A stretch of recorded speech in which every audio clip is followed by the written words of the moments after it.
Hi friends, ಎಲ್ರಿಗೂ ನಮಸ್ಕಾರ. ಜ್ಞಾನಗಂಗೋತ್ರಿ ಸಂಸ್ಥೆಗೆ ಸ್ವಾಗತ. ಈ ಸೆಷನ್ನಲ್ಲಿ ನಾವು 2025ರಲ್ಲಿ ಕೊಟ್ಟಿರ್ತಕ್ಕಂಥ ಎಲ್ಲ ನೊಬೆಲ್ ಅವಾರ್ಡ್ಗಳ ಬಗ್ಗೆ ಸಂಪೂರ್ಣ ಮಾಹಿತಿಯನ್ನು ಡಿಸ್ಕಸ್ ಮಾಡೋಣ. ಸೊ ಇಲ್ಲಿ ಕೇವಲ ನಾವು 2025 ಅವಾರ್ಡ್ ವಿನ್ನರ್ಸನ್ನು ಮಾತ್ರ ಡಿಸ್ಕಸ್ ಮಾಡ್ತಾ ಇಲ್ಲ. ಸೊ ಅದರ ಜೊತೆಗೆ ಬೇಸಿಕ್ಸ್ ಆಫ್ ನೊಬೆಲ್ ಅವಾರ್ಡ್ಸನ್ನು ಕಂಪ್ಲೀಟ್ ಆಗಿ ಡಿಸ್ಕಸ್ ಮಾಡ್ತೇವೆ.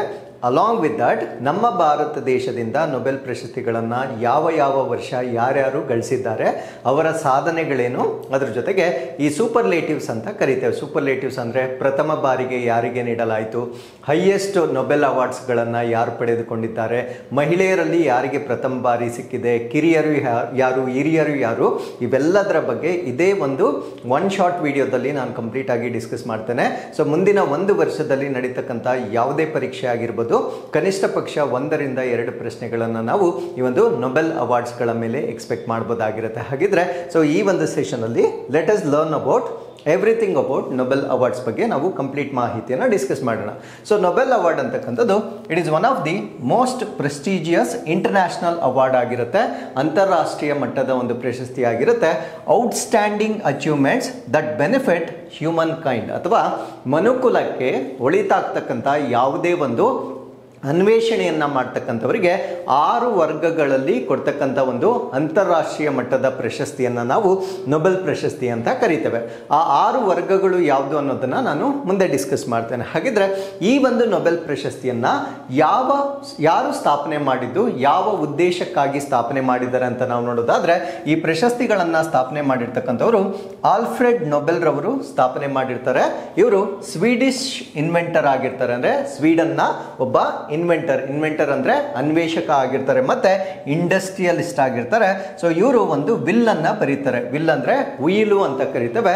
1895ರಲ್ಲಿ ಸ್ವೀಡಿಶ್ನ ಸಂಶೋಧಕ ಮತ್ತೆ ಕೈಗಾರಿಕೋದ್ಯಮಿ ಆಗಿರ್ತಕ್ಕಂಥ ಆಲ್ಫ್ರೆಡ್ ನೊಬೆಲ್ ರವರು ಒಂದು ಉಯಿಲ್ ಅನ್ನ ಬರೀತಾರೆ. ಆ ಒಂದು ಉಯಿಲಿನ ಮುಖಾಂತರ ಈ ಒಂದು ನೊಬೆಲ್ ಪ್ರಶಸ್ತಿಗಳನ್ನ ಸ್ಥಾಪನೆ ಮಾಡಲಾಗುತ್ತೆ. ಸೊ ಅದಾದ್ಮೇಲೆ ಅವರ ಮರಣದ ನಂತರ 5 ವರ್ಷಗಳ ನಂತರ 1901ರಲ್ಲಿ ಪ್ರಪ್ರಥಮ ಬಾರಿಗೆ ಈ ಒಂದು ಪ್ರಶಸ್ತಿಗಳನ್ನು ನೀಡಲಾಗುತ್ತೆ. ಅನ್ಫಾರ್ಚುನೇಟ್ಲಿ ಈ ಒಂದು ಪ್ರಶಸ್ತಿಗಳನ್ನು ಅವರ ಮರಣದ ನಂತರ ಪ್ರಪ್ರಥಮ ಬಾರಿಗೆ ನೀಡಲಾಗುತ್ತೆ. ಸೊ ಯಾವ ವರ್ಷದಲ್ಲಿ ಮೊದಲು ನೊಬೆಲ್ ಪ್ರಶಸ್ತಿಗಳನ್ನು ನೀಡಲಾಯಿತು ಅಂತ ಪ್ರಶ್ನೆ ಕೇಳಿದಾಗ 1901 ಅನ್ನೋದು ನಿಮಗೆ ಗೊತ್ತಿರಬೇಕಾಗಿರುತ್ತೆ. ಹಾಗಿದ್ರೆ as I told you before, total ನಮಗೆ 6 ಕ್ಯಾಟಗರೀಸ್ಗಳಲ್ಲಿ 6 ವರ್ಗಗಳಲ್ಲಿ ಈ ಒಂದು ನೊಬೆಲ್ ಪ್ರಶಸ್ತಿಯನ್ನು ನೀಡಲಾಗುತ್ತೆ. ಮೊದಲನೇ ವರ್ಗವನ್ನು ನಾವೇನಂತ ಕರಿತೀವಿ ಅಂದರೆ ಫಿಸಿಕ್ಸ್ ಅಥವಾ ಭೌತಶಾಸ್ತ್ರ ಅಂತ ಕರಿತೇವೆ. ಸೊ ಈ ಒಂದು ಪ್ರಶಸ್ತಿಯನ್ನು ನೀಡ್ತಕ್ಕಂಥವರು Royal Swedish Academy of Sciences. So ಈ ಒಂದು ರಾಯಲ್ ಸ್ವೀಡಿಶ್ ಅಕಾಡೆಮಿ ಆಫ್ ಸೈನ್ಸಸ್ನ ವತಿಯಿಂದ ಈ ಪ್ರಶಸ್ತಿಯನ್ನು ನೀಡಲಾಗುತ್ತೆ. ಸೊ ಇದನ್ನು ಮೊಟ್ಟ ಮೊದಲ ಬಾರಿಗೆ ಕೊಟ್ಟಿರ್ತಕ್ಕಂಥ ವರ್ಷ 1901ರಲ್ಲಾಗಿರುತ್ತೆ.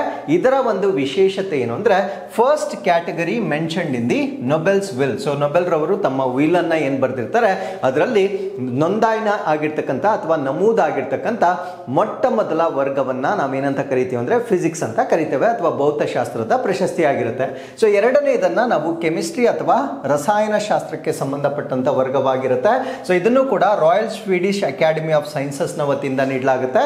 ಸೊ ಇದನ್ನು ಕೂಡ 1901 ನಲ್ಲಿ ಸ್ಥಾಪನೆ ಮಾಡಿರ್ತಕ್ಕಂಥ ಒಂದು ಪ್ರಶಸ್ತಿ ಆಗಿರುತ್ತೆ. ಸೊ ರಸಾಯನ ಶಾಸ್ತ್ರದಲ್ಲಿ ಮಾಡಿರ್ತಕ್ಕಂಥ ಅನ್ವೇಷಣೆಗಳಿಗೆ ಕೊಡ್ತಕ್ಕಂಥ ಒಂದು ಪ್ರಶಸ್ತಿ ಆಗಿರುತ್ತೆ.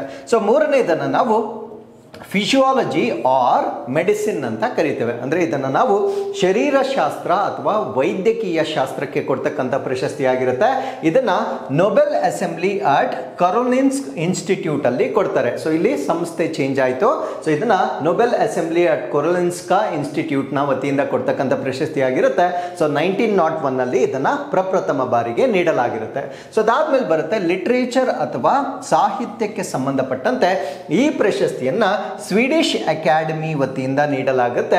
ಸೊ ಇದನ್ನು ಕೂಡ 1901ರಲ್ಲಿ ಪ್ರಪ್ರಥಮ ಬಾರಿಗೆ ಈ ಪ್ರಶಸ್ತಿಯನ್ನ ನೀಡಲಾಗಿರುತ್ತೆ.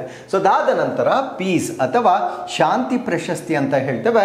ಸೊ ಇದನ್ನ ಅವಾರ್ಡ್ ಮಾಡ್ತಕ್ಕಂಥವರು ನಾರ್ವೇಜಿಯನ್ ನೊಬೆಲ್ ಕಮಿಟಿಯಿಂದ ಕೊಡ್ತಾರೆ. ನೋಡಿ, ಇಲ್ಲೂ ಕೂಡ ಚೇಂಜ್ ಆಯಿತು.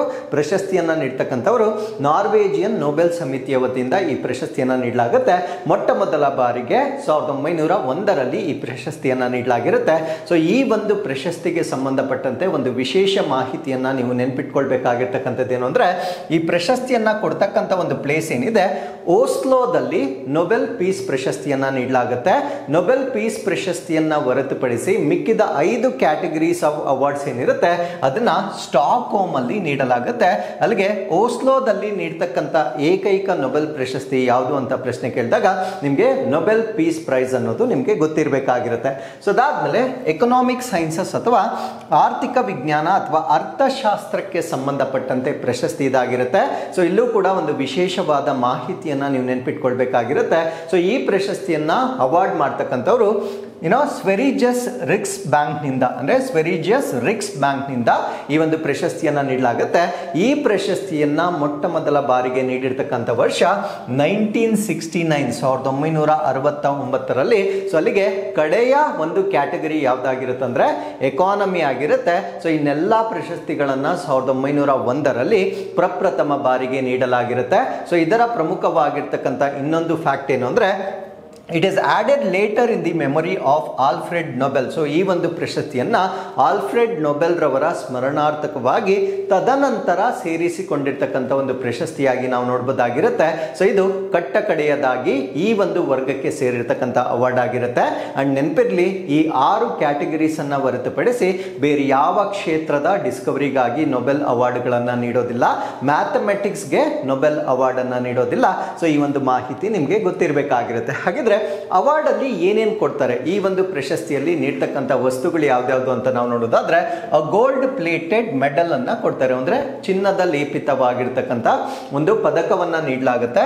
ಒಂದು ಪರ್ಸನಲೈಸ್ಡ್ ಡಿಪ್ಲೊಮೋವನ್ನ ನೀಡಲಾಗುತ್ತೆ. ಅವರಿಗೆ ಒಂದು ಹಾನರ್ ಮಾಡ್ತಾರೆ, ಡಿಪ್ಲೊಮಾ ಹಾನರ್ ಅನ್ನ ಮಾಡಲಾಗುತ್ತೆ. ಅದ್ರ ಜೊತೆಗೆ 11 ಮಿಲಿಯನ್ ಸ್ವಿಡಿಷ್ ಕ್ರೋನ್ಸ್ ಅನ್ನ ಕ್ಯಾಶ್ ಪ್ರೈಸ್ ಆಗಿ ನೀಡಲಾಗುತ್ತೆ. 11 ಮಿಲಿಯನ್ ಸ್ವಿಡಿಷ್ ಕ್ರೋನ್ಸ್ ಅನ್ನ, that is equal to $1 million ಅಷ್ಟು ಹಣವನ್ನ ಸೊ ಈ ಒಂದು ಪ್ರಶಸ್ತಿಯಲ್ಲಿ ನೀಡಲಾಗುತ್ತೆ. ಸೊ ಈ ಒಂದು ಕ್ಯಾಶ್ ಪ್ರೈಸ್ ಏನಿರುತ್ತೆ, ಸಪೋಸ್ ಇವಾಗ ಒಂದು ಕ್ಯಾಟಗರಿಯಲ್ಲಿ ಒಬ್ಬನೇ ವಿಜೇತನಿದ್ದರೆ ಒಬ್ಬನಿಗೆ ಈ ಒಂದು 11 ಮಿಲಿಯನ್ SEK ಅನ್ನ ನೀಡಲಾಗುತ್ತೆ. ಸಪೋಸ್ ಒಂದೇ ಕ್ಯಾಟಗರಿಯಲ್ಲಿ 3-4 ಜನ ಪ್ರಶಸ್ತಿಯನ್ನ ತೆಗೆದುಕೊಂಡಿದ್ದರೆ ಆ ಕ್ಯಾಶ್ ಪ್ರೈಸ್ ಅನ್ನ ಎಲ್ಲರೊಂದಿಗೆ ಶೇರ್ ಮಾಡಲಾಗುತ್ತೆ. ಸೊ ಇದು ಈ ಒಂದು ಅವಾರ್ಡಿನ ಬಗ್ಗೆ ನಮಗೆ ಗೊತ್ತಿರಬೇಕಾಗಿರುತ್ತೆ. ಹಾಗಿದ್ರೆ ಈ ಅವಾರ್ಡ್ ಅನ್ನ ನೀಡ್ತಕ್ಕಂಥ ಒಂದು ಟ್ರೆಡಿಷನ್, ಸಂಪ್ರದಾಯ ಹೇಗಿದೆ ಅಂತ ನಾವು ನೋಡೋದಾದ್ರೆ ಪ್ರೈಸಸ್ ಅನ್ನ ಅನೌನ್ಸ್ ಮಾಡ್ತಕ್ಕಂಥದ್ದು in the month of October. ಅಂದ್ರೆ ಈ ತಿಂಗಳಲ್ಲಿ, ಪ್ರತಿ ವರ್ಷ ಅಕ್ಟೋಬರ್ ತಿಂಗಳಲ್ಲಿ ಪ್ರಶಸ್ತಿಗಳನ್ನ ಅವರು ಘೋಷಣೆ ಮಾಡಲಾಗುತ್ತೆ. ಬಟ್ ಪ್ರಶಸ್ತಿಯನ್ನ ಪ್ರದಾನ ಮಾಡ್ತಕ್ಕಂಥ ದಿನಾಂಕ ಏನಿದೆ ಅದು ಪ್ರತಿ ವರ್ಷ ಫಿಕ್ಸ್ ಆಗಿರುತ್ತೆ. ಡಿಸೆಂಬರ್ 10ನೇ ತಾರೀಕಿನಂದು ಪ್ರಶಸ್ತಿಗಳನ್ನ ನೀಡಲಾಗುತ್ತೆ. ಡಿಸೆಂಬರ್ 10ನೇ ತಾರೀಕಿನ ಒಂದು ಮಹತ್ವವೇನು ಅಂದ್ರೆ it is Alfred Nobel's death anniversary ಆಗಿರುತ್ತೆ. ಅಂದ್ರೆ ಆಲ್ಫ್ರೆಡ್ ನೊಬೆಲ್ ರವರ ಮರಣ ವಾರ್ಷಿಕೋತ್ಸವದ ದಿನ ಅಂದ್ರೆ ಡಿಸೆಂಬರ್ 10ನೇ ತಾರೀಕು ಈ ಒಂದು ನೊಬೆಲ್ ಪ್ರಶಸ್ತಿಗಳನ್ನ ಪ್ರದಾನ ಮಾಡಲಾಗುತ್ತೆ. ಸೊ ಈ ಸೆರೆಮನೀಸ್ಗಳನ್ನ ಎಲ್ಲಿ ಮಾಡ್ತಾರೆ ಅಂದ್ರೆ ಪ್ರಶಸ್ತಿ ಪ್ರದಾನ ಮಾಡ್ತಕ್ಕಂಥ ಒಂದು ಸಮಾರಂಭಗಳನ್ನ ಎಲ್ಲಿ ಕಂಡಕ್ಟ್ ಮಾಡ್ತಾರೆ ಅಂತ ನಾವು ನೋಡೋದಾದ್ರೆ ಸ್ಟಾಕ್ ಹೋಮ್ ಸ್ವೀಡನ್ ಅಲ್ಲಿ ಪ್ರಶಸ್ತಿಗಳನ್ನ ನೀಡಲಾಗುತ್ತೆ. Except one award, that is peace prize ಅನ್ನ ಮಾತ್ರ ನಾರ್ವೆಯ ಓಸ್ಲೋದಲ್ಲಿ ನೀಡಲಾಗುತ್ತೆ. ಸೊ ಪೀಸ್ ಪ್ರಶಸ್ತಿಯನ್ನ ಹೊರತುಪಡಿಸಿ ಮಿಕ್ಕಿದ 5 ಕ್ಯಾಟಗರಿಯ ಪ್ರಶಸ್ತಿಗಳನ್ನ ಸ್ವೀಡನ್ನ ಸ್ಟಾಕ್ ಹೋಮ್ ನಲ್ಲಿ ನೀಡ್ತಕ್ಕಂಥದ್ದು ನಿಮಗೆ ಗೊತ್ತಿರಬೇಕಾಗಿರುತ್ತೆ. ಸೊ ಇದನ್ನ ಆಲ್ರೆಡಿ ನಾನು ಡಿಸ್ಕಸ್ ಮಾಡಿದ್ದೇನೆ. ಸೊ ಮ್ಯಾಪ್ ಅಲ್ಲಿ ನಾವಿಲ್ಲಿ ನೋಡೋದಾದ್ರೆ ಸೊ ನಾರ್ವೆ ಇಲ್ಲಿ ಬರುತ್ತೆ. ಸೊ ಇಲ್ಲಿ ನಾವು ಓಸ್ಲೋವನ್ನ ನೋಡ್ಬೋದಾಗಿರುತ್ತೆ. ಸೊ ಇಲ್ಲಿ ಮಾತ್ರ ನಾವು ನೊಬೆಲ್ ಶಾಂತಿ ಪ್ರಶಸ್ತಿಯನ್ನ ನೀಡ್ತಕ್ಕಂಥದ್ದು ನಾವಿಲ್ಲಿ ನೋಡ್ಬೋದಾಗಿರುತ್ತೆ. ಸೊ ಇನ್ನೆಲ್ಲ ಸ್ವೀಡನ್ನ ಸ್ಟಾಕ್ ಹೋಮ್ ನಲ್ಲಿ ಮಿಕ್ಕಿದ ಎಲ್ಲ ಪ್ರಶಸ್ತಿಗಳನ್ನ ನೀಡ್ತಕ್ಕಂಥದ್ದು ನಮಗೆ ಇಲ್ಲಿ ಗೊತ್ತಿರಬೇಕಾಗಿರುತ್ತೆ. ಈಗ 2025ರ ವಿಜೇತರು ಯಾರ್ಯಾರು ಅನ್ನೋದನ್ನ ನಾವು ಸಂಪೂರ್ಣವಾಗಿ ಇಲ್ಲಿ ಡಿಸ್ಕಸ್ ಮಾಡೋಣ. ಸೊ ಮೊದಲನೇದು ಫಿಸಿಯಾಲಜಿ ಆರ್ ಮೆಡಿಸಿನ್, ಶರೀರಶಾಸ್ತ್ರ ಅಥವಾ ವೈದ್ಯಕೀಯ ಶಾಸ್ತ್ರಕ್ಕೆ ಸಂಬಂಧಪಟ್ಟಂತೆ 3 ಈ ವರ್ಷ ಪ್ರಶಸ್ತಿಯನ್ನ ನೀಡಲಾಗಿರುತ್ತೆ. ಸೊ ಇದು ಕೂಡ ನಿಮಗೆ ಕೇಳ್ಬೋದಾಗಿರುತ್ತೆ ನೇರವಾಗಿ. ಸೊ 2025ರಲ್ಲಿ ಎಷ್ಟು ಜನರಿಗೆ ವೈದ್ಯಕೀಯ ಶಾಸ್ತ್ರದಲ್ಲಿ ನೊಬೆಲ್ ಪ್ರಶಸ್ತಿಯನ್ನ ನೀಡಲಾಗಿದೆ ಅಂತ ಪ್ರಶ್ನೆ ಕೇಳ್ಬೋದು. 3 ಜನರಿಗೆ ಈ ಒಂದು ಪ್ರಶಸ್ತಿಯನ್ನ ನೀಡಲಾಗಿರುತ್ತೆ. ಸೊ ಇವರ ಹೆಸರುಗಳನ್ನ ಸ್ವಲ್ಪ ನೆನ್ಪಿಟ್ಕೊಳ್ಳೋದು ಕಷ್ಟವಾಗುತ್ತೆ. ಬಟ್ ನೀವೇನಾದ್ರೂ ಟ್ರಿಕ್ಸ್ ಅನ್ನ ಯೂಸ್ ಮಾಡಿಕೊಂಡು ಇದನ್ನ ಕಡ್ಡಾಯವಾಗಿ ನೆನ್ಪಿಟ್ಕೊಳ್ಬೇಕಾಗಿರುತ್ತೆ. ಆಗಿರುತ್ತೆ, because they are not like our Indian names ತರ ಇರೋದಿಲ್ಲ. ಸೊ ಅದರಿಂದ you have to somehow remember their names, that is compulsory. So ಅಲ್ಲಿಗೆ ಸೊ ಮೊದಲ ವ್ಯಕ್ತಿಯನ್ನ ನಾವೇನಂತ ಕರಿತೀವಿ ಅಂದ್ರೆ ಮೇರಿ ಇ ಬ್ರಂಕೋವ್ ಅಂತ ಕರಿತೇವೆ. ಎರಡನೇದು ಫ್ರೆಡ್ ರ್ಯಾಮ್ಸ್ಡೆಲ್ ಅಂತ ಹೇಳ್ತೇವೆ. ಮೂರನೇವರನ್ನ ನಾವು ಶಿಮೋನ್ ಸಕೋಗೂಚಿ ಅಂತ ಹೇಳ್ತೇವೆ. ಸೊ ಈ ಮೂವರಿಗೆ ವೈದ್ಯಕೀಯ ಶಾಸ್ತ್ರದಲ್ಲಿ 2025 ನೊಬೆಲ್ ಪ್ರಶಸ್ತಿಯನ್ನ ನೀಡಲಾಗಿರುತ್ತೆ. ಹಾಗಿದ್ರೆ ಎಕ್ಸಾಮ್ ಅಲ್ಲಿ ವಿಜೇತರನ್ನ ಒಂದು ಪ್ರಶ್ನೆ ಕೇಳ್ತಾರೆ, ಇನ್ನೊಂದು ಅವ್ರು ಮಾಡಿರ್ತಕ್ಕಂಥ ಕಾಂಟ್ರಿಬ್ಯೂಷನ್ ಏನು ಅಂತ ಕೂಡ ಪ್ರಶ್ನೆ ಕೇಳ್ತಾರೆ. ಹಾಗಿದ್ರೆ ಇವರು ವೈದ್ಯಕೀಯ ಶಾಸ್ತ್ರಕ್ಕೆ ಮಾಡಿರ್ತಕ್ಕಂಥ ಕೊಡುಗೆ ಏನು ಅಂತ ನಾವು ನೋಡೋದಾದ್ರೆ, ಇವರು ಒಂದು ಡಿಸ್ಕವರಿ ಮಾಡಿರ್ತಾರೆ. ಆ ಅನ್ವೇಷಣೆ ಏನು ಅಂದ್ರೆ peripheral immune tolerance which help prevent the immune system from attacking the bodies own tissues. So ನಾನು ಸರಳವಾಗಿ ಹೇಳ್ತೇನೆ, ನಮ್ಮ ದೇಹದಲ್ಲಿ ಒಂದು ರೋಗ ನಿರೋಧಕ ಶಕ್ತಿ ಅಂತ ಇರುತ್ತೆ. ಈ ರೋಗ ನಿರೋಧಕ ಶಕ್ತಿಯ ಕೆಲಸ ಏನಾಗಿರ್ಬೇಕಂದ್ರೆ ನಮಗೆ ಕಾಯಿಲೆಯನ್ನ ಉಂಟು ಮಾಡ್ತಕ್ಕಂಥ ರೋಗಾಣುಗಳನ್ನ ಕಿಲ್ ಮಾಡ್ತಕ್ಕಂಥದ್ದು ಅದರ ಕೆಲಸವಾಗಿರ್ಬೇಕು. ಬಟ್ ಸಮ್ ಟೈಮ್ ಏನಾಗುತ್ತಂದ್ರೆ ಅದು ಹೈಪರ್ ರಿಯಾಕ್ಟ್ ಆಗುತ್ತೆ, ಅಂದ್ರೆ ಹೆಚ್ಚಾಗಿ ಅದು ಕೆಲಸ ಮಾಡಿ ನಮ್ಮ ದೇಹದ ಕೋಶಗಳನ್ನೇ ಅದು ಕೊಲ್ಲಲಿಕ್ಕೆ ಪ್ರಾರಂಭ ಮಾಡುತ್ತೆ. ಆ ರೀತಿಯ ಕಾಯಿಲೆಗಳನ್ನ ನಾವು ಆಟೋ ಇಮ್ಯೂನ್ ಡಿಸಾರ್ಡರ್ಸ್ ಅಂತ ಕರಿತೇವೆ. ಆಟೋ ಅಂದ್ರೆ ಸೆಲ್ಫ್, ನನ್ನ ದೇಹದ ರೋಗ ನಿರೋಧಕ ಶಕ್ತಿ ನನ್ನ ದೇಹದ ಕೋಶಗಳನ್ನೇ ಕೊಲ್ತಕ್ಕಂಥ ಒಂದು ಕಾಯಿಲೆಯನ್ನ ನಾವು ಆಟೋ ಇಮ್ಯೂನ್ ಡಿಸಾರ್ಡರ್ ಅಂತ ಕರಿತೇವೆ. ಈ ಒಂದು ಆಟೋ ಇಮ್ಯೂನ್ ಡಿಸಾರ್ಡರ್ ನ ಪ್ರಿವೆಂಟ್ ಮಾಡ್ತಕ್ಕಂಥ ಒಂದು ಪೆರಿಫೆರಲ್ ಇಮ್ಯೂನ್ ಸಿಸ್ಟಮ್ ಅನ್ನ ಇವರು 3 ಜನ ಕಂಡು ಹಿಡಿದಿರ್ತಾರೆ. ಆ ಒಂದು ಕಾರಣಕ್ಕಾಗಿ ಇವರಿಗೆ ವೈದ್ಯಕೀಯ ಕ್ಷೇತ್ರದಲ್ಲಿ ನೊಬೆಲ್ ಪ್ರಶಸ್ತಿಯನ್ನ ನೀಡಲಾಗುತ್ತೆ. ಹಾಗಿದ್ರೆ ಇವರ ಒಂದು ಡಿಸ್ಕವರಿ ನಮಗೆ ಎಲ್ಲೆಲ್ಲಿ ಯೂಸ್ ಆಗುತ್ತೆ? ಯಾಕಂದ್ರೆ ಪ್ರಶಸ್ತಿಯನ್ನ ಕೊಡುವಾಗ ಹೇಳಿರ್ತಕ್ಕಂಥ ಕಂಡೀಷನ್ ಏನು ಅಂದ್ರೆ ಅದು ಮ್ಯಾನ್ ಕೈಂಡ್ಗೆ ಯೂಸ್ ಆಗ್ತಕ್ಕಂಥ ಒಂದು ಡಿಸ್ಕವರಿ ಆಗಿರ್ಬೇಕಾಗಿರುತ್ತೆ. ಹಾಗಿದ್ರೆ ಇವ್ರು ಮಾಡಿರ್ತಕ್ಕಂಥ ಅನ್ವೇಷಣೆ ಎಲ್ಲಿ ಅದು ಬಳಕೆಗೆ ಬರುತ್ತೆ ಅಂತ ನಾವು ನೋಡೋದಾದ್ರೆ ಆಟೋ ಇಮ್ಯೂನ್ ಡಿಸೀಸಸ್. ನಾನು ಮುಂಚೆನೆ ಹೇಳಿದಾಗೆ ನಮ್ಮ ದೇಹದ ರೋಗ ನಿರೋಧಕ ಶಕ್ತಿ ನಮ್ಮನ್ನೇ ಅಟ್ಯಾಕ್ ಮಾಡ್ತಕ್ಕಂಥ ಒಂದು ಕಾಯಿಲೆಗಳನ್ನ ನಾವು ಆಟೋ ಇಮ್ಯೂನ್ ಡಿಸಾರ್ಡರ್ಸ್ ಅಂತ ಹೇಳ್ತೇವೆ. ಸೊ ಈ ರೀತಿಯಾಗಿ ಟೈಪ್ 1 ಡಯಾಬಿಟಿಸ್ ಅಥವಾ ಟೈಪ್ 1 ಮಧುಮೇಹ, ಮಲ್ಟಿಪಲ್ ಸ್ಕ್ಲಿರೋಸಿಸ್ ಮತ್ತೆ ಇನ್ಫ್ಲಮೇಟರಿ ಬವಲ್ ಡಿಸೀಸಸ್ ಅಂತ ಕರಿತೇವೆ. ಅಂದ್ರೆ ಕರಳಿಗೆ ಸಂಬಂಧಪಟ್ಟಿರ್ತಕ್ಕಂಥ ಒಂದು ಉರಿಯೂತದ ಕಾಯಿಲೆ ಆಗಿರ್ಬೋದು, ಡಯಾಬಿಟಿಸ್ ಆಗಿರ್ಬೋದು, ಈ ರೀತಿಯಾಗಿರ್ತಕ್ಕಂಥ ಆಟೋ ಇಮ್ಯೂನ್ ಡಿಸೀಸಸ್ ಏನಿರುತ್ತೆ ಸೊ ಅದನ್ನ ಕ್ಯೂರ್ ಮಾಡಲಿಕ್ಕೆ ಇವರ ಡಿಸ್ಕವರಿ ನಮಗೆ ಬಹಳ ಹೆಲ್ಪ್ ಆಗುತ್ತೆ. ಅದ್ರ ಜೊತೆಗೆ ಕ್ಯಾನ್ಸರ್ ಕಾಯಿಲೆಗೂ ಕೂಡ ಇದು ಸಪೋರ್ಟ್ ಆಗುತ್ತೆ ಅಥವಾ ಕ್ಯೂರ್ ಮಾಡಲಿಕ್ಕೆ. ಅದ್ರ ಜೊತೆಗೆ ಸ್ಟೆಮ್ ಸೆಲ್ ಟ್ರಾನ್ಸ್ಪ್ಲಾಂಟ್ ಕಾಂಪ್ಲಿಕೇಶನ್ಸ್ ಅಂದ್ರೆ ಈ ಒಂದು ಸ್ಟೆಮ್ ಸೆಲ್ಸ್ ಗಳನ್ನ ವರ್ಗಾವಣೆ ಮಾಡುವ ಸಮಯದಲ್ಲಿ, ಯಾಕಂದ್ರೆ ಸ್ಟೆಮ್ ಸೆಲ್ಸ್ ಅಂತಕ್ಕಂಥದ್ದು ಒಂದು ಕೋಶ, ಒಂದು ಹೊರಗಡೆಯಿಂದ ನೀಡ್ತಕ್ಕಂಥ ಒಂದು ಸೆಲ್ಸ್ ಆಗಿರುತ್ತೆ. ಅದು ಯಾವಾಗ ಹೊರಗಡೆಯಿಂದ ಬರುತ್ತೆ ನಮ್ಮ ಇಮ್ಯೂನ್ ಸಿಸ್ಟಮ್ ಅದನ್ನ ಕಿಲ್ ಮಾಡುತ್ತೆ. ಬಟ್ ಸ್ಟೆಮ್ ಸೆಲ್ಸ್ ಅನ್ನ ನಾವು ಒಳ್ಳೆ ಉದ್ದೇಶಕ್ಕಾಗಿ ಟ್ರಾನ್ಸ್ಪ್ಲಾಂಟ್ ಮಾಡ್ತಾ ಇರ್ತೇವೆ. ಸೊ ಆ ರೀತಿ ಬರ್ತಕ್ಕಂಥ ಕಾಂಪ್ಲಿಕೇಶನ್ಸ್ ಏನಿರುತ್ತೆ ಸೊ ಅದನ್ನ ಅವಾಯ್ಡ್ ಮಾಡ್ಲಿಕ್ಕೂ ಕೂಡ ಇವರ ಒಂದು ಡಿಸ್ಕವರಿ ಮ್ಯಾನ್ ಕೈಂಡ್ಗೆ ಸಪೋರ್ಟ್ ಆಗುವ ಕಾರಣ ಸೊ ಇವರಿಗೆ ನೊಬೆಲ್ ಪ್ರಶಸ್ತಿಯನ್ನ ನೀಡಲಾಗಿರುತ್ತೆ. ಸೊ ನೆಕ್ಸ್ಟ್ ಕ್ಯಾಟಗರಿಗೆ ಬರೋಣ.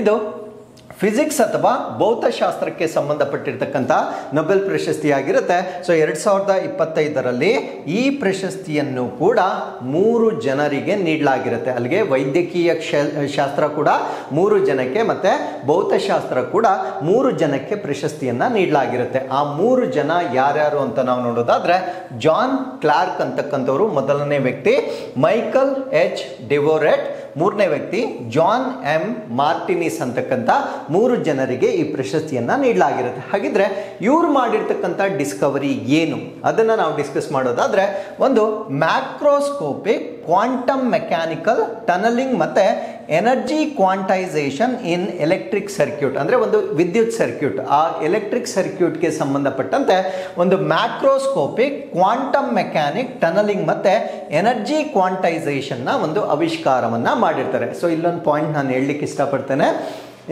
ಈ ಕಾನ್ಸೆಪ್ಟ್ ಏನಿದೆ ಸೊ ಇದನ್ನ so you can out of interest ನಿಮಗೆ ಅವಶ್ಯಕತೆ ಇದ್ದರೆ ಅದನ್ನ ನೀವು ಕಲಿಬಹುದಾಗಿರುತ್ತೆ. ಬಟ್ ಯಾವುದೇ ಒಂದು ಪರೀಕ್ಷೆಗಳಲ್ಲಿ ಇದರ ಅರ್ಥವೇನು ಅಂತ ಕೇಳೋದಿಲ್ಲ. So as far as your examination success is concern, never try to learn about these concepts. ಅಂದ್ರೆ ಕಂಪ್ಲೀಟ್ ಆಗಿ ಟನಲಿಂಗ್ ಅಂದ್ರೆ ಏನು, ಅದಾದ್ಮೇಲೆ ಎನರ್ಜಿ ಕ್ವಾಂಟೈಸೇಷನ್ ಅಂದ್ರೆ ಏನು, ಇದನ್ನೆಲ್ಲ ಕಲಿತಕ್ಕಂಥ ಅವಶ್ಯಕತೆ ಇಲ್ಲ.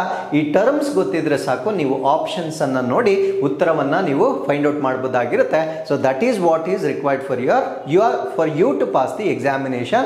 Don't try to break this terminology. So ನಿಮಗೆ ಔಟ್ ಆಫ್ ಇಂಟ್ರೆಸ್ಟ್ ಕಲಿಬೇಕಾಗಿದ್ರೆ ಈ ಟರ್ಮ್ಸ್ ಅನ್ನ ನೀವು ಕಲಿಬಹುದಾಗಿರುತ್ತೆ. ಹಾಗಿದ್ರೆ ಮುಂದಿನ ಪ್ರಶಸ್ತಿಗೆ ಬರೋಣ. ಇದನ್ನ ನಾವು ಲಿಟ್ರೇಚರ್ ಅಥವಾ ಸಾಹಿತ್ಯಕ್ಕಾಗಿ ಕೊಡ್ತಕ್ಕಂಥ ಪ್ರಶಸ್ತಿಯಾಗಿರುತ್ತೆ. ಸೊ ಈ ಒಂದು ಪ್ರಶಸ್ತಿಯನ್ನ ಒಬ್ಬ ವ್ಯಕ್ತಿಗೆ 2025ರಲ್ಲಿ ನೀಡಲಾಗಿರುತ್ತೆ. ಸೊ ಯಾರದು ಅಂತ ನಾವು ನೋಡೋದಾದ್ರೆ ಹಂಗೇರಿಯನ್ ಆಥರ್ ಆಗಿರ್ತಾರೆ. ಸೊ ಅವರ ಹೆಸರನ್ನ ನಾವು ಲಾಸ್ಲೋ ಕ್ರಾಸ್ಕೋವೋರ್ಕೈ ಅಂತ ಹೇಳ್ತೇವೆ. So it is very difficult to pronounce their names. So Laszlo Krasznahorkai ಅಂತ ಹೇಳ್ತೇವೆ. ಸೊ ಇವರಿಗೆ ಸಾಹಿತ್ಯಕ್ಕಾಗಿ ನೊಬೆಲ್ ಪ್ರಶಸ್ತಿಯನ್ನ ನೀಡಲಾಗಿರುತ್ತೆ. ಸೊ ಇವ್ರು ಮಾಡಿರ್ತಕ್ಕಂಥ ಕಾಂಟ್ರಿಬ್ಯೂಷನ್ ಏನು ಅಂದ್ರೆ ಒಂದು the compelling and visionary oeuvre that in the midst of apocalyptic terror reaffirms the power of art. ಅಂದ್ರೆ ಆ ಒಂದು ಕಲೆಯ ಒಂದು ಶಕ್ತಿ ಏನಿದೆ ಅದನ್ನ ಪ್ರೂವ್ ಮಾಡಿರ್ತಾರೆ. ಅಪೋಕ್ಯಾಲಿಪ್ಸ್ ಭಯೋತ್ಪಾದನೆಯ ಮಧ್ಯ ಅಂದ್ರೆ ಈ ಒಂದು ಟೆರರಿಸಂನ ಮಧ್ಯ. ಟೆರರಿಸಂ ಅಂದ್ರೆ ಈ ಪ್ರಪಂಚವನ್ನೇ ಕೊಲ್ಯಾಪ್ಸ್ ಮಾಡ್ತಕ್ಕಂಥ ಒಂದು ಶಕ್ತಿ ಇರ್ತಕ್ಕಂಥ ಒಂದು ಎವಿಲ್ ಫೋರ್ಸಸ್ ಏನಿರುತ್ತೆ ಅದರ ಮಧ್ಯ ಒಂದು ಕಲೆಗೆ ಎಷ್ಟು ಶಕ್ತಿ ಇದೆ ಅನ್ನೋದನ್ನ ಪ್ರೂವ್ ಮಾಡಿರುವ ಕಾರಣದಿಂದ ಸೊ ಇವರಿಗೆ ಈ ಲಿಟ್ರೇಚರ್ ಕ್ಷೇತ್ರದಲ್ಲಿ ಇವರಿಗೆ ಪ್ರಶಸ್ತಿಯನ್ನ ನೀಡಲಾಗಿರುತ್ತೆ. So is the second Hungarian to receive this honour after Imre Kertesz in 2002. So 2002ರಲ್ಲಿ ಇಮ್ರೆ ಕೆರ್ಟೆಸ್ ನಂತರ ಈ ಗೌರವಕ್ಕೆ ಪಾತ್ರರಾಗಿರ್ತಕ್ಕಂಥ ಹಂಗೇರಿಯದ ಎರಡನೇ ವ್ಯಕ್ತಿ ಇವರಾಗಿರ್ತಾರೆ. ಅಂದ್ರೆ ಹಂಗೇರಿಗೆ ಸೊ ಇದುವರೆಗೂ 2 ನೊಬೆಲ್ ಪ್ರಶಸ್ತಿಗಳನ್ನ ನೀಡಲಾಗಿರುತ್ತೆ. ಹಾಗಿದ್ರೆ ಇವರು ಬರೆದಿರ್ತಕ್ಕಂಥ ಕೃತಿಗಳು ಯಾವುದು? ಸೊ ನಿಮಗೆ ಡೈರೆಕ್ಟ್ ಆಗಿ ಈ ಪ್ರಶ್ನೆಯನ್ನ ಕೇಳಬಹುದಾಗಿರುತ್ತೆ. ಸೊ ಇವ್ರು ಬರೆದಿರ್ತಕ್ಕಂಥ ಕೆಲವೊಂದು ಇಂಪಾರ್ಟೆಂಟ್ ಟೈಟಲ್ಸ್ ಯಾವುದು ಅಂದ್ರೆ ಸ್ಯಾಂಟಾಂಟ್ ಆಗೋ ಅಂತಕ್ಕಂಥ ಒಂದು ಟೈಟಲ್ ಆಗಿರುತ್ತೆ. ದ ಮೆಲಾಂಕೋನಿ ಆಫ್ ರೆಸಿಸ್ಟೆನ್ಸ್ ಅಂತಕ್ಕಂಥದ್ದು. ಸೊ ಇದೆಲ್ಲ ಸ್ವಲ್ಪ ಎಕ್ಸ್ಟ್ರಾ ಇನ್ಫಾರ್ಮೇಶನ್ ಕೊಟ್ಟಿರ್ತೇನೆ. So if you want you can just go through the additional information. ಅಂದ್ರೆ ಯಾವ ವರ್ಷ ಪಬ್ಲಿಷ್ ಆಯಿತು, ಯಾವ ಥೀಮ್ ಮೇಲೆ ಅವ್ರು ಬರೆದಿದ್ದಾರೆ, ಅದರ ಇಂಪ್ಯಾಕ್ಟ್ ಏನಾಗಿರುತ್ತೆ, ಸೊ ಎಲ್ಲ ಕೂಡ ನಾನಿಲ್ಲಿ ತಿಳಿಸಿರ್ತೇನೆ. ಬಟ್ ಮೋಸ್ಟ್ಲಿ ನಮ್ಮ ಎಕ್ಸಾಮ್ಗೆ ಈ ಟೈಟಲ್ಸ್ ಮೇಲೆ ಪ್ರಶ್ನೆಗಳನ್ನ ಕೇಳ್ತಕ್ಕಂಥ ಒಂದು ಸಾಧ್ಯತೆ ಇರುತ್ತೆ. ಆ ಪುಸ್ತಕದ ಹೆಸರು ಕೊಟ್ಬಿಟ್ಟು ಇದರ ಆಥರ್ ಯಾರು ಇರ್ತಾರೆ ಅಂತ ಪ್ರಶ್ನೆಗಳನ್ನ ಕೇಳ್ತಕ್ಕಂಥ ಒಂದು ಸಾಧ್ಯತೆ ಹೆಚ್ಚಿರುತ್ತೆ. ಸೊ ಅದಾದ್ಮೇಲೆ ವಾರ್ ಅಂಡ್ ವಾರ್ ಅಂತಕ್ಕಂಥ ಒಂದು ಟೈಟಲ್ ಅನ್ನ ಬರೆದಿರ್ತಾರೆ.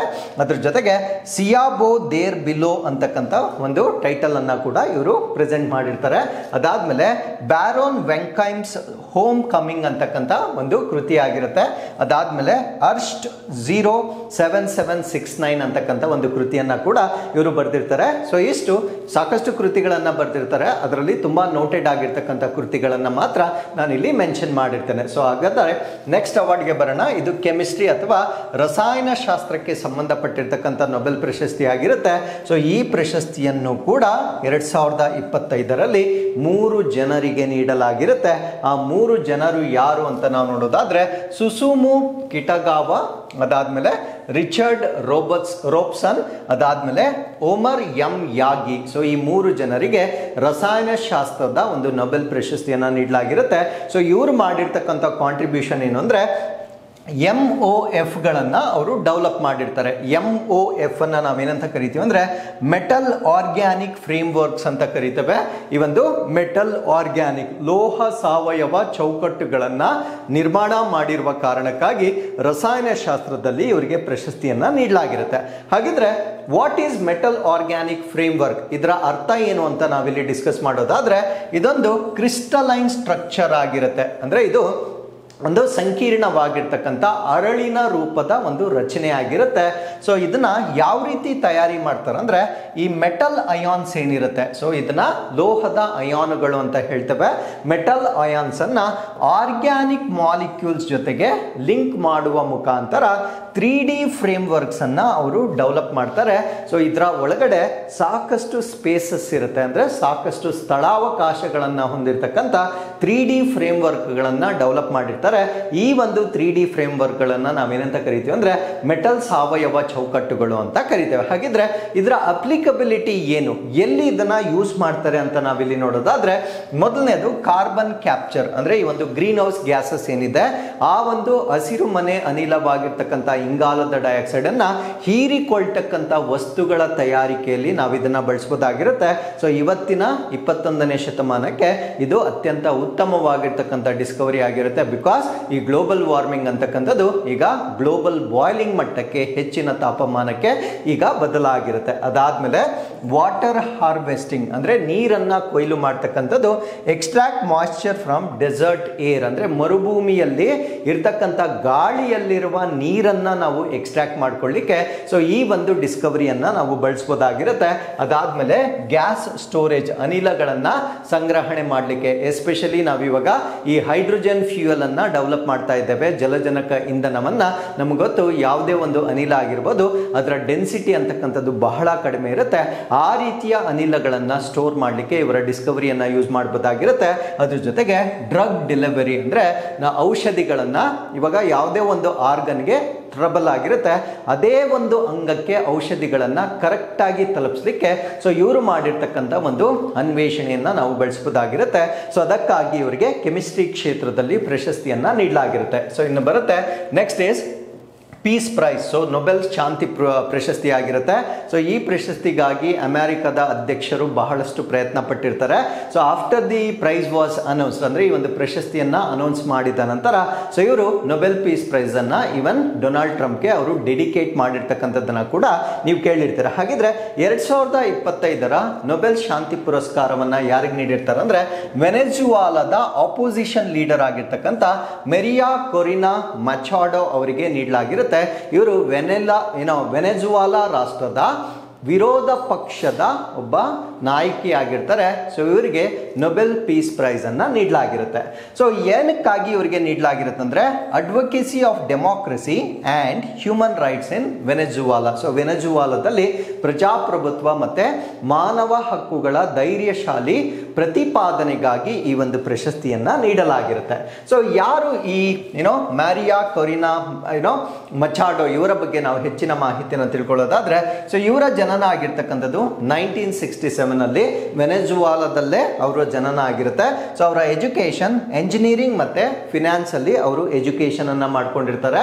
ಸೊ ಅವರ ಆಕ್ಟಿವಿಟೀಸ್ ಅನ್ನ ನಾವು ನೋಡೋದಾದ್ರೆ ಫೌಂಡೆಡ್ ಆಟಿನಿಯಾ ಫೌಂಡೇಶನ್ ಅಂತ ಸ್ಟಾರ್ಟ್ ಮಾಡ್ತಾರೆ. ಅಂದ್ರೆ ಒಂದು ಫೌಂಡೇಶನ್ ಸ್ಟಾರ್ಟ್ ಮಾಡ್ತಾರೆ, ಅದನ್ನ ನಾವು ಆಟಿನಿಯಾ ಫೌಂಡೇಶನ್ ಅಂತ ಕರಿತೇವೆ. ಸೊ ಇದು ಸ್ಟ್ರೀಟ್ ಚಿಲ್ಡ್ರನ್ ಯಾರಿರ್ತಾರೆ ಅಂದ್ರೆ ಬೀದಿ ಮಕ್ಕಳಿಗೆ ಪ್ರೊಟೆಕ್ಷನ್ ನೀಡುವ ಉದ್ದೇಶದಿಂದ ಅವರು ಅಟೇನಿಯಾ ಫೌಂಡೇಶನ್ ಅನ್ನ 1992ರಲ್ಲಿ ಸ್ಥಾಪನೆ ಮಾಡ್ತಾರೆ. ಅದ್ರ ಜೊತೆಗೆ civil society group promoting free and fair elections ಅಂದ್ರೆ ಒಂದು ಪಾರದರ್ಶಕವಾಗಿರ್ತಕ್ಕಂಥ ಮತ್ತೆ ನ್ಯಾಯಸಮ್ಮತವಾಗಿರ್ತಕ್ಕಂಥ ಚುನಾವಣೆಗಳನ್ನ ಕಂಡಕ್ಟ್ ಮಾಡುವ ಸಲುವಾಗಿ ಒಂದು ನಾಗರಿಕ ಸಮಾಜದ ಗುಂಪು, ಆ ಗುಂಪನ್ನ ನಾವೇನಂತ ಕರಿತೀವಿ ಅಂದ್ರೆ so we call it as Sumate ಅಂತ ಕರಿತೇವೆ. ಆ ಸುಮೇಟ್ ಅಂತಕ್ಕಂಥ ಒಂದು ಅಸೋಸಿಯೇಷನ್ ಅನ್ನ ಕೂಡ 2002ರಲ್ಲಿ ಇವರು ಸ್ಥಾಪನೆ ಮಾಡಿರ್ತಾರೆ. ಸೊ ಅದ್ರ ಜೊತೆಗೆ key figure in Venezuela's opposition movement unifying fractured group ಅಂದ್ರೆ ಸ್ವಲ್ಪ ಚಿತ್ರಗೊಂಡಿರ್ತಕ್ಕಂಥ ಒಂದು ಗುಂಪುಗಳೇನಿರುತ್ತೆ ಅದನ್ನ ಏಕೀಕರಣಗೊಳಿಸುವಲ್ಲಿ ಯಶಸ್ವಿಯಾಗಿರ್ತಕ್ಕಂಥ ವಿರೋಧ ಪಕ್ಷದ ನಾಯಕಿಯಾಗಿರೋದ್ರಿಂದ ಇವರಿಗೆ ನೊಬೆಲ್ ಶಾಂತಿ ಪ್ರಶಸ್ತಿಯನ್ನ ನೀಡಲಾಗಿರುತ್ತೆ. ಸೊ ಇನ್ನು ಎಕನಾಮಿಕ್ಸ್ ಅರ್ಥಶಾಸ್ತ್ರಕ್ಕೆ ಬಂದಾಗ ಅರ್ಥಶಾಸ್ತ್ರದಲ್ಲೂ ಕೂಡ ಈ ವರ್ಷ 3 ಜನರಿಗೆ ಪ್ರಶಸ್ತಿಗಳನ್ನು ನೀಡಲಾಗಿರುತ್ತೆ. ಆ 3 ಜನರು ಯಾರು ಅಂತ ನಾವಿಲ್ಲಿ ನೋಡೋದಾದ್ರೆ ಸೊ ಮೊದಲನೆಯವರನ್ನ ನಾವು ಜೋಯಲ್ ಮೋಕೀರ್ ಅಂತ ಹೇಳ್ತೇವೆ. ಸೊ ಎರಡನೇವರು ಫಿಲಿಪ್ ಆಗಿಯಾನ್ ಅಂತ ಹೇಳ್ತೇವೆ. ಮತ್ತೆ ಮೂರನೇವರನ್ನ ಪೀಟರ್ ಹೂವಿಟ್ ಅಂತ ಹೇಳ್ತೇವೆ. ಸೊ ಈ 3 ಜನರಿಗೆ ಅರ್ಥಶಾಸ್ತ್ರದಲ್ಲಿ ಈ ನೊಬೆಲ್ ಪ್ರಶಸ್ತಿಯನ್ನ 2025ರಲ್ಲಿ ನೀಡಲಾಗಿರುತ್ತೆ. ಸೊ ಇವರ ಒಂದು ಕಾಂಟ್ರಿಬ್ಯೂಷನ್ ಏನು ಸೊಸೈಟಿಗೆ ಅಂತ ನಾವು ನೋಡೋದಾದ್ರೆ pioneering work on innovation driven economic growth ಅಂದ್ರೆ ಈ ಒಂದು ಆರ್ಥಿಕ ಬೆಳವಣಿಗೆ ಅಂತಕ್ಕಂಥದ್ದು ನಾವೀನ್ಯದಿಂದ ಕೂಡಿರಬೇಕು ಅಂತಕ್ಕಂಥ ಒಂದು ಕೆಲಸಕ್ಕಾಗಿ ಇವರಿಗೆ ಅರ್ಥಶಾಸ್ತ್ರದಲ್ಲಿ ನೊಬೆಲ್ ಪ್ರಶಸ್ತಿಯನ್ನ ನೀಡಲಾಗಿರುತ್ತೆ. ಹಾಗಿದ್ರೆ ಏನು ಇವರ ಕೊಡುಗೆ, what is the meaning of innovation in economics ಅನ್ನೋದನ್ನ ನಾವಿಲ್ಲಿ ನೋಡೋದಾದ್ರೆ ಆ ಥೀಮ್ ಏನು ಅಂದ್ರೆ innovation as the engine of sustained economic growth ಅಂದ್ರೆ ಒಂದು ಸುಸ್ಥಿರ ಆರ್ಥಿಕ ಅಭಿವೃದ್ಧಿಗೆ ನಾವೀನ್ಯತೆ ಅಂತಕ್ಕಂಥದ್ದು ಬಹಳ ಮುಖ್ಯ ಅಂತಕ್ಕಂಥದ್ದನ್ನ ಇವರು ಪ್ರೂವ್ ಮಾಡಿರ್ತಾರೆ. ಅದ್ರ ಜೊತೆಗೆ ದೇರ್ ವರ್ಕ್ ಕಲೆಕ್ಟಿವ್ಲಿ ಎಕ್ಸ್ಪ್ಲೈನ್ ಅಂದ್ರೆ ಇವು 3 ಜನ ಮಾಡಿರ್ತಕ್ಕಂಥ ಒಂದು ಕೆಲಸ ಒಟ್ಟಾರೆಯಾಗಿ ಏನನ್ನ ವಿವರಿಸುತ್ತದೆ ಅಂತ ನಾವು ನೋಡೋದಾದ್ರೆ how technological change drives productivity and development ಅಂದ್ರೆ ಈ ಒಂದು ತಂತ್ರಜ್ಞಾನ ಅಂತಕ್ಕಂಥದ್ದು ಉತ್ಪಾದಕತೆಯನ್ನ ಆರ್ಥಿಕತೆಯನ್ನ ಯಾವ ರೀತಿ ಬದಲಾವಣೆ ಮಾಡುತ್ತೆ. ಯಾಕಂದ್ರೆ ಯಾವುದೇ ಒಂದು ದೇಶದ ಆರ್ಥಿಕತೆ ಅಂತಕ್ಕಂಥದ್ದು ಆ ಪ್ರೊಡಕ್ಟಿವಿಟಿ ಉತ್ಪಾದಕತೆಯ ಮೇಲೆ ಡಿಪೆಂಡ್ ಆಗಿರುತ್ತೆ. ಹಾಗಿದ್ರೆ ತಂತ್ರಜ್ಞಾನ ಅಂತಕ್ಕಂಥದ್ದು ಉತ್ಪಾದಕತೆಯ ಮೇಲೆ ಯಾವ ರೀತಿ ಪರಿಣಾಮ ಬೀರುತ್ತೆ, ಸೊ ಅದು ಇವ್ರು ಮಾಡಿರ್ತಕ್ಕಂಥ ಒಂದು ಕಾಂಟ್ರಿಬ್ಯೂಷನ್ ಆಗಿರುತ್ತೆ. ಅಂಡ್ ಕ್ರಿಯೇಟಿವ್ ಡಿಸ್ಟ್ರಕ್ಷನ್ ಅಂತ ಕರಿತೇವೆ. ಕ್ರಿಯೇಟಿವ್ ಸೃಜನಶೀಲ ವಿನಾಶ ಅಂತ ಕರಿತೇವೆ. ಅಂದ್ರೆ ಹಳೆ ತಂತ್ರಜ್ಞಾನಗಳನ್ನ ಬದಲಾಯಿಸಬಹುದಾಗಿರ್ತಕ್ಕಂಥ ಕ್ರಿಯೇಟಿವಿಟಿ ಅಥವಾ ಸೃಜನಶೀಲತೆ ಇದಾಗಿರುತ್ತೆ. ಸೊ ಇದು ಕೂಡ ಇವರು ಕೊಟ್ಟಿರ್ತಕ್ಕಂಥ ಕಾಂಟ್ರಿಬ್ಯೂಷನ್ ಆಗಿರುತ್ತೆ. And importance of competition and research and development in fostering innovation, ಅಂದ್ರೆ ನಾವೀನ್ಯತೆಯನ್ನ ಹೆಚ್ಚು ಮಾಡಲಿಕ್ಕೆ ಸ್ಪರ್ಧಾತ್ಮಕತೆ ಮತ್ತೆ ರಿಸರ್ಚ್ ಅಂಡ್ ಡೆವಲಪ್ಮೆಂಟ್ ಇದರ ಪ್ರಾಮುಖ್ಯತೆ ಏನು, ಸೊ ಅದನ್ನು ಕೂಡ ಪ್ರೂವ್ ಮಾಡಿರ್ತಾರೆ. ಯಾಕಂದ್ರೆ ಕಾಂಪಿಟೇಟಿವ್ನೆಸ್ ಇಲ್ಲ ಅಂದ್ರೆ ಆ ಒಂದು ಸ್ಪರ್ಧಾತ್ಮಕತೆ ಅಥವಾ ಇನೋವೇಷನ್ ಅನ್ನ ಯಾರು ಡೆವಲಪ್ ಮಾಡೋದಿಲ್ಲ. ಯಾವಾಗ ಕಾಂಪಿಟೇಟಿವ್ನೆಸ್ ಇರುತ್ತೆ ಅವಾಗ everybody will try to create something new. So ಅದರಿಂದ ಕಾಂಪಿಟೇಟಿವ್ನೆಸ್ ಎಷ್ಟು ಪ್ರಾಮುಖ್ಯವಾಗಿರುತ್ತೆ ಅನ್ನೋದನ್ನ ಸೊ ಇವರು ಪ್ರೂವ್ ಮಾಡಿರುವ ಕಾರಣದಿಂದ ಎಕನಾಮಿಕ್ ಕ್ಷೇತ್ರದಲ್ಲಿ ಇವರಿಗೆ ಅವಾರ್ಡ್ ಅನ್ನ ನೀಡಲಾಗಿರುತ್ತೆ. ಈಗ ನೊಬೆಲ್ಗೆ ಸಂಬಂಧಪಟ್ಟಂತೆ ಸೂಪರ್ಲೇಟಿವ್ಸ್ ಏನೇನು ಅಂತ ಡಿಸ್ಕಸ್ ಮಾಡೋಣ. ಸೊ ಇವೆಲ್ಲ ಒನ್ ಲೈನರ್ಸ್ ಅಂತಕ್ಕಂಥದ್ದು ನಿಮ್ಮ ರಿಪೀಟೆಡ್ಲಿ ನಿಮ್ಮ ಪರೀಕ್ಷೆಗಳಲ್ಲಿ ಕೇಳಿರ್ತಕ್ಕಂಥ ಪ್ರಶ್ನೆಗಳಾಗಿರುತ್ತೆ. ಮೊದಲನೇದು, ಪ್ರಪ್ರಥಮ ಬಾರಿಗೆ ನೊಬೆಲ್ ಅವಾರ್ಡ್ಗಳನ್ನು ನೀಡಿರ್ತಕ್ಕಂಥದ್ದು, ಇದು ರಿಪೀಟ್ ಆಗಿರುತ್ತೆ. 1901 ಫಸ್ಟ್ ಟೈಮ್ ನೀಡಲಾಗುತ್ತೆ. ಸೊ ಫಸ್ಟ್ ನೊಬೆಲ್ ಪ್ರೈಸ್ ಅನ್ನ ರಿಸೀವ್ ಮಾಡಿದ್ ಯಾರು ಅಂತ ಕೇಳ್ತಾರೆ. ಸೊ ಅವರನ್ನ ನಾವು ವಿಲ್ಹೆಮ್ ರಾನ್ಸ್ಟೈನ್ ಅಂತ ಹೇಳ್ತೇವೆ. ಸೊ ಇವರು ಜರ್ಮನಿ ರಾಷ್ಟ್ರಕ್ಕೆ ಸಂಬಂಧಪಟ್ಟಿದ್ದವರು. ಇವರಿಗೆ ಭೌತಶಾಸ್ತ್ರದ ವರ್ಗದಲ್ಲಿ ಪ್ರಶಸ್ತಿಯನ್ನ ನೀಡಲಾಗಿರುತ್ತೆ. ಸೊ ಇವರ ಡಿಸ್ಕವರಿ ಅಥವಾ ಅನ್ವೇಷಣೆ ಏನು ಅಂದ್ರೆ ಶಾ ಕಿರಣಗಳು ಅಥವಾ ಎಕ್ಸ್ರೇಸ್ ಗಳನ್ನ ಡಿಸ್ಕವರಿ ಮಾಡಿರುವ ಕಾರಣದಿಂದ ಪ್ರಪ್ರಥಮ ಬಾರಿಗೆ ನೊಬೆಲ್ ಪ್ರಶಸ್ತಿಯನ್ನ ಪಡೆದುಕೊಳ್ತಾರೆ. ಹಾಗಿದ್ರೆ ಫಸ್ಟ್ ಫೀಮೇಲ್ ಲಾರೆಟ್ ಯಾರು, ಪ್ರಶಸ್ತಿಯನ್ನ ಪಡೆದುಕೊಂಡಿರ್ತಕ್ಕಂಥ ಮೊದಲ ಮಹಿಳಾ ಪ್ರಶಸ್ತಿ ವಿಜೇತೆ ಯಾರು ಅಂತ ನಾವು ನೋಡೋದಾದ್ರೆ ಮೇರಿ ಕ್ಯೂರಿ ಅಂತ ಹೇಳ್ತೇವೆ. ಪೋಲ್ಯಾಂಡ್ ಮತ್ತೆ ಫ್ರಾನ್ಸ್ಗೆ ಸಂಬಂಧಪಟ್ಟಿರ್ತಕ್ಕಂಥವ್ರು. 1903 ಫಿಸಿಕ್ಸ್ ಕ್ಷೇತ್ರದಲ್ಲಿ ಇವರಿಗೆ ಪ್ರಶಸ್ತಿಯನ್ನ ನೀಡಲಾಗುತ್ತೆ. ಸೊ ಇವರ ಒಂದು ಡಿಸ್ಕವರಿ ಏನು ಅಂದ್ರೆ ರೇಡಿಯೋ ಆಕ್ಟಿವಿಟಿ ಅಥವಾ ನಮ್ಮ ಧಾತುಗಳಿಗೆ ಈ ಒಂದು ವಿಕಿರಣಶೀಲತೆ ಸ್ವಭಾವ ಏನಿರುತ್ತೆ ಅದನ್ನ ಪತ್ತೆ ಹಚ್ಚಿರುವ ಕಾರಣಕ್ಕಾಗಿ ಸೊ ಮೇಡಮ್ ಕ್ಯೂರಿ ಅವರಿಗೆ ಪ್ರಪ್ರಥಮ ಮಹಿಳೆ ಆಗಿ ಈ ಒಂದು ಪ್ರಶಸ್ತಿಯನ್ನ ನೀಡಲಾಗುತ್ತೆ. ಸೊ ಅದರ ಜೊತೆಗೆ ಇವರಿಗೆ ಇನ್ನೊಂದ್ಸರಿ ನೊಬೆಲ್ ಪ್ರಶಸ್ತಿ ಬರುತ್ತೆ. ಸೇಮ್ ಪರ್ಸನ್ಗೆ 2 ಬಾರಿ ನೊಬೆಲ್ ಪ್ರಶಸ್ತಿ ಬಂದಿರುತ್ತೆ. ಸೆಕೆಂಡ್ ಟೈಮ್ ಫಿಸಿಕ್ಸ್ಗೆ ಬರಲ್ಲ, ಅವ್ರಿಗೆ ಕೆಮಿಸ್ಟ್ರಿ ರಸಾಯನಶಾಸ್ತ್ರಕ್ಕೆ ಮತ್ತೆ ಇವರಿಗೆ ನೊಬೆಲ್ ಪ್ರಶಸ್ತಿ ಬರುತ್ತೆ.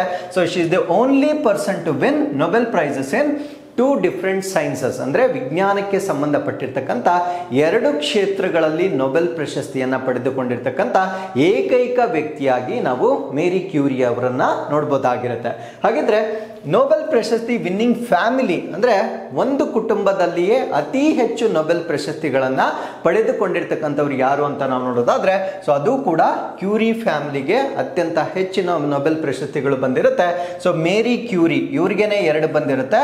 ಫಿಸಿಕ್ಸ್ ಮತ್ತೆ ಕೆಮಿಸ್ಟ್ರಿ 2 ವರ್ಗಗಳಲ್ಲಿ ಇವರಿಗೆ ನೊಬೆಲ್ ಪ್ರಶಸ್ತಿ ಬಂದಿರುತ್ತೆ. ಸೊ ಅದಾದ್ಮೇಲೆ ಅವರ ಹಸ್ಬೆಂಡ್ ಗಂಡನಾಗಿರ್ತಕ್ಕಂಥ ಪಿಯರಿ ಕ್ಯೂರಿ ಅವರಿಗೆ ಫಿಸಿಕ್ಸ್ ಅಲ್ಲಿ ನೊಬೆಲ್ ಅವಾರ್ಡ್ ಅನ್ನ ನೀಡಲಾಗುತ್ತೆ. ಅದಾದ್ಮೇಲೆ ಐರಿನ್ ಜೂಲಿಯಟ್ ಕ್ಯೂರಿ ಇದು ಅವರ ಮಗಳಾಗಿರ್ತಾರೆ. ಸೊ ಅವರಿಗೆ 1935 ಕೆಮಿಸ್ಟ್ರಿ ಅಥವಾ ರಸಾಯನಶಾಸ್ತ್ರಕ್ಕೆ ಸಂಬಂಧಪಟ್ಟಂತೆ ಪ್ರಶಸ್ತಿ ಬಂದಿರುತ್ತೆ.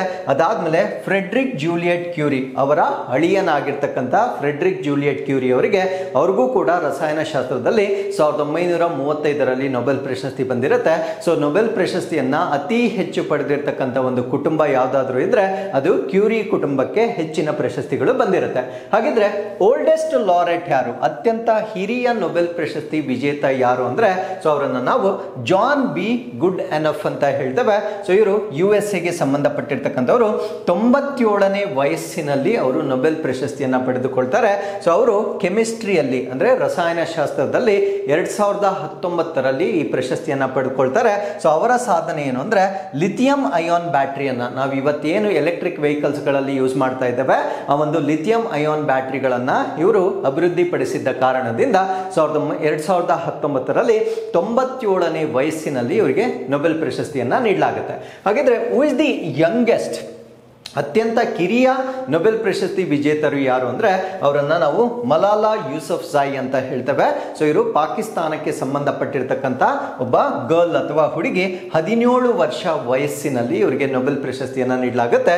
ಸೊ ಇವರು ಪಡೆದುಕೊಂಡಿರ್ತಕ್ಕಂಥ ಪ್ರಶಸ್ತಿ ನೊಬೆಲ್ ಶಾಂತಿ ಪುರಸ್ಕಾರ ಅಥವಾ ನೊಬೆಲ್ ಪೀಸ್ ಪ್ರೈಸ್ ಅನ್ನ 2014ರಲ್ಲಿ ಅವರು ಪಡೆದಿರ್ತಾರೆ. ಸೊ ಅದಾದ್ಮೇಲೆ ನೊಬೆಲ್ ಪ್ರಶಸ್ತಿಯನ್ನ ಅತಿ ಹೆಚ್ಚು ಬಾರಿ ಪಡೆದಿರ್ತಕ್ಕಂಥ ಆರ್ಗನೈಸೇಷನ್ ಅಥವಾ ಸಂಸ್ಥೆ ಯಾವುದು ಅಂತ ನಾವು ಪ್ರಶ್ನೆ ಕೇಳಿದಾಗ, ಸೊ ಇದಕ್ಕೆ international committee of red cross ಅಂದ್ರೆ ಅಂತಾರಾಷ್ಟ್ರೀಯ ರೆಡ್ ಕ್ರಾಸ್ ಸಮಿತಿಗೆ ಅತ್ಯಂತ ಹೆಚ್ಚಿನ ಬಾರಿ ನೊಬೆಲ್ ಪ್ರಶಸ್ತಿಯನ್ನ ಪಡೆದುಕೊಂಡಿರ್ತಕ್ಕಂಥ ಒಂದು ಸಂಸ್ಥೆ ಆಗಿರುತ್ತೆ.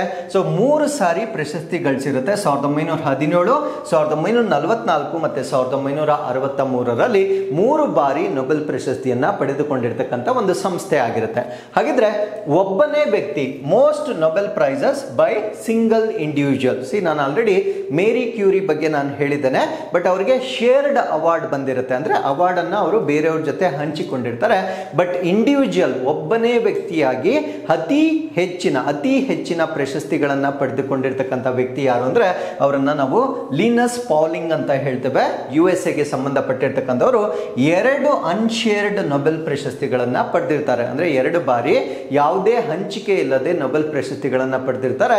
ಸೊ ಮೊದಲನೇದು ಕೆಮಿಸ್ಟ್ರಿ 1954ರಲ್ಲಿ, ಎರಡನೇದು ಪೀಸ್ 1962ರಲ್ಲಿ ಶಾಂತಿ ವರ್ಗದಲ್ಲಿ ಅವರಿಗೆ ಪ್ರಶಸ್ತಿಯನ್ನ ಪಡೆದುಕೊಂಡಿರ್ತಾರೆ. ಹಾಗಿದ್ರೆ ಡಿಕ್ಲೈನ್ಡ್ ಅಂಡ್ ರಿಫ್ಯೂಸ್ಡ್ ನೊಬೆಲ್ ಪ್ರೈಸಸ್ ಅಂದ್ರೆ ಯಾರು ಪ್ರಶಸ್ತಿಗಳನ್ನ ತಿರಸ್ಕರಿಸಿದ್ದಾರೆ ಅಥವಾ ನಿರಾಕರಿಸಿದ್ದಾರೆ. ತಿರಸ್ಕರಿಸಿದ್ದಾರೆ ಅಂದ್ರೆ ವೈಯಕ್ತಿಕವಾಗಿ, ನಿರಾಕರಿಸಿದ್ದಾರೆ ಅಂದ್ರೆ ಆ ಒಂದು ರಾಷ್ಟ್ರ ಅವರಿಗೆ ಇನ್ಫ್ಲೂಯೆನ್ಸ್ ಮಾಡಿರುತ್ತೆ, means not to receive the award ಅಂತಕ್ಕಂಥ ಒಂದು ಇನ್ಫ್ಲೂಯೆನ್ಸ್ ಮಾಡಿರ್ತಕ್ಕಂಥ ಕೆಲವೊಂದು ಎಕ್ಸಾಂಪಲ್ಸ್ ಅನ್ನ ನಾವು ನೋಡೋದಾದ್ರೆ, ಲೇ ಡ್ಯೂಕ್ಟೋ ಇವರು ವಿಯೆಟ್ನಾಂಗೆ ಸಂಬಂಧಪಟ್ಟಿರ್ತಕ್ಕಂಥ ವ್ಯಕ್ತಿ. ಸೊ ಇವರಿಗೆ ಪೀಸ್ ಪ್ರೈಸ್ ಅವಾರ್ಡ್ ಆಗಿರುತ್ತೆ. 1973ಯಲ್ಲಿ ಶಾಂತಿ ಪ್ರಶಸ್ತಿಯನ್ನ ನೀಡಲಾಗಿರುತ್ತೆ, ಬಟ್ ಅವರು ಅದನ್ನ ಡಿಕ್ಲೇರ್ ಮಾಡ್ತಾರೆ. ಕಾರಣ ಏನು ಅಂದ್ರೆ ವಿಯೆಟ್ನಾಂ ಅಲ್ಲಿ ಒಂದು ವಾರ್ ಸಿಚುಯೇಷನ್ ಇರುತ್ತೆ, ಯುದ್ಧದ ಸಂದರ್ಭ ಇದ್ದ ಕಾರಣದಿಂದ ಅವರು 1973ರಲ್ಲಿ ಪ್ರಶಸ್ತಿಯನ್ನ ಅವರು ಡಿಕ್ಲೇರ್ ಮಾಡ್ತಾರೆ. ಅದಾದ್ಮೇಲೆ ಬೋರಿಸ್ ಪಾಸ್ಟರ್ನಾಕ್ ಅಂತ ಹೇಳ್ತೇವೆ, ಇವರಿಗೆ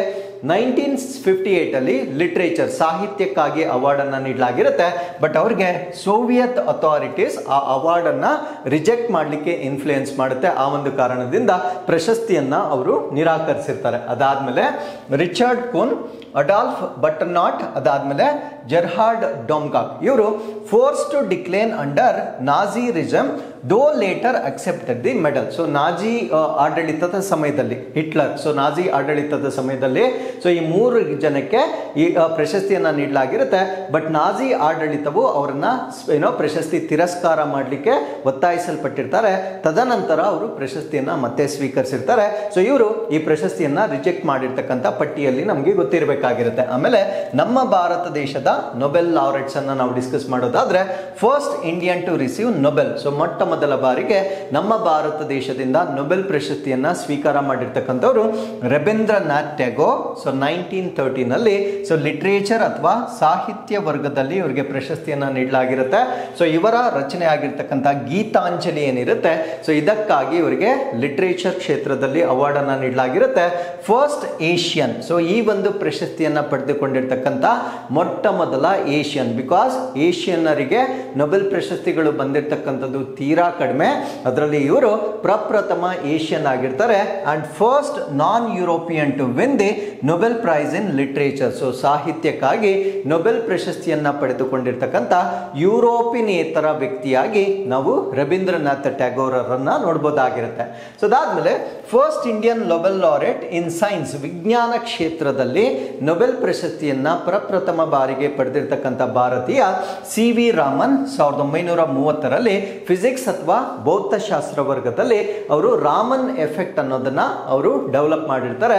ಅದು ಸ್ಕ್ಯಾಟರಿಂಗ್ ಆಫ್ ಲೈಟ್ ಅಂದ್ರೆ ಬೆಳಕಿನ ಚೆದರುವಿಕೆಗೆ ಸಂಬಂಧಪಟ್ಟಂತೆ ಅವರು ಮಾಡಿರ್ತಕ್ಕಂಥ ಡಿಸ್ಕವರಿಗಾಗಿ is the first Asian to receive the Nobel prize in science category, ಅಂದ್ರೆ ವಿಜ್ಞಾನ ವರ್ಗದಲ್ಲಿ ನೊಬೆಲ್ ಪ್ರಶಸ್ತಿಯನ್ನ ಪಡೆದುಕೊಂಡಿರ್ತಕ್ಕಂಥ ಪ್ರಪ್ರಥಮ ಏಷ್ಯನ್ ವ್ಯಕ್ತಿಯಾಗಿ ನಾವು ಇವರನ್ನ ನೋಡಬಹುದಾಗಿರುತ್ತೆ. ಹಾಗಿದ್ರೆ ಇತ್ತೀಚೆಗೆ ಈ ನೊಬೆಲ್ಸ್ ಅನ್ನ ಪಡೆದಿರ್ತಕ್ಕಂಥ ಲಾರೆಟ್ಸ್ ಯಾರ್ಯಾರು ಅಂತ ನಾವು ನೋಡೋದಾದ್ರೆ ಅಭಿಜಿತ್ ಬ್ಯಾನರ್ಜಿ 2019ರಲ್ಲಿ ಅರ್ಥಶಾಸ್ತ್ರ ಅಥವಾ ಎಕನಾಮಿಕ್ಸ್ ಕ್ಯಾಟಗರಿಯಲ್ಲಿ ಅವರಿಗೆ ಅವಾರ್ಡ್ ಅನ್ನ ನೀಡಲಾಗಿರುತ್ತೆ.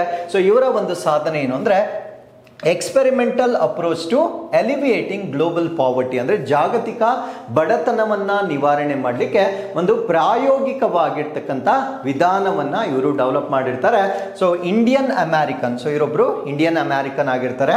ಸೊ ಈ ಒಂದು ಪ್ರಶಸ್ತಿಯನ್ನ ಅವರು ಎಸ್ತರ್ ಡಫ್ಲೋ ಮತ್ತೆ ಮೈಕಲ್ ಕ್ರೆಮರ್ ಜೊತೆ ಶೇರ್ ಮಾಡ್ಕೊಂಡಿರ್ತಾರೆ. ಅಂದ್ರೆ ಆ ವರ್ಷ ಸೊ 3 ಜನಕ್ಕೆ ಅರ್ಥಶಾಸ್ತ್ರದಲ್ಲಿ 3 ಜನಕ್ಕೆ ಪ್ರಶಸ್ತಿಯನ್ನ ನೀಡಲಾಗಿರುತ್ತೆ. ಸೊ ಅದರಲ್ಲಿ ಇವರು ಕೂಡ ಒಬ್ಬರಾಗಿರ್ತಕ್ಕಂಥದ್ದು ನಮಗೆ ಗೊತ್ತಿರಬೇಕಾಗಿರುತ್ತೆ. ಇನ್ನು ಯಂಗೆಸ್ಟ್ ಇಂಡಿಯನ್ ಅಂದ್ರೆ ನಮ್ಮ ಭಾರತ ದೇಶದಲ್ಲಿ ಅತ್ಯಂತ ಕಿರಿಯ ವಯಸ್ಸಿನಲ್ಲಿ ನೊಬೆಲ್ ಪ್ರಶಸ್ತಿಯನ್ನ ಪಡೆದಿರ್ತಕ್ಕಂಥವ್ರು ಯಾರು ಇಲ್ಲ.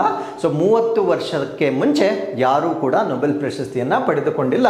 Only Indian women to win Nobel prize. So Nobel ಪ್ರಶಸ್ತಿಯನ್ನ ಪಡೆದಿರ್ತಕ್ಕಂಥ ಭಾರತ ದೇಶದ ಏಕೈಕ ಮಹಿಳೆ ಮದರ್ ತೆರೆಸಾ 1979ರಲ್ಲಿ ಪೀಸ್ ಅಥವಾ ಶಾಂತಿ ವರ್ಗದಲ್ಲಿ ಇವರಿಗೆ ಪ್ರಶಸ್ತಿಯನ್ನ ನೀಡಲಾಗಿರುತ್ತೆ.